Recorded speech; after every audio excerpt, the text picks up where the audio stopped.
സംസ്ഥാന സ്കൂൾ പ്രവേശനോത്സവം ആലപ്പുഴയിലെന്ന് വിദ്യാഭ്യാസ മന്ത്രി വി ശിവൻകുട്ടി.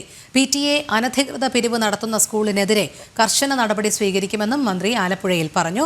സ്കൂളുകളുടെ ഫിറ്റ്നസ് ഉറപ്പാക്കും. പുകയില ലഹരി വിരുദ്ധ ബോർഡുകൾ സ്ഥാപിക്കും.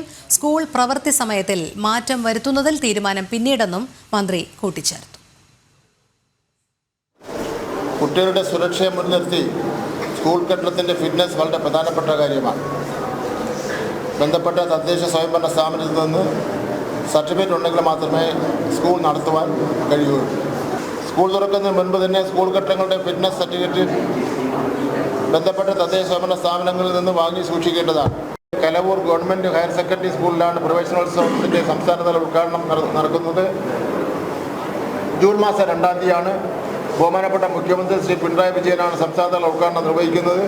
വിദ്യാഭ്യാസ മന്ത്രി അധ്യക്ഷനായിരിക്കും. പല രക്ഷകർത്താക്കൾ എന്നെ വിളിക്കുന്നുണ്ട്. 5000 രൂപയും 10000 രൂപയും ചോദിക്കുന്ന വിദ്യാലയങ്ങളുണ്ട്. ഒരു കാരണവശാലും ഒരു രക്ഷകർത്താവും ആ പൈസ കൊടുക്കാൻ പാടില്ല. ഏത് സ്കൂളിലായിരുന്നാലും കൊടുക്കാൻ പാടില്ല. കൊടുക്കാതിരുന്ന ശേഷം തൻ്റെ മകന് അഡ്മിഷൻ കിട്ടില്ല എന്നുള്ള ഒരു പേടിയും വേണ്ട.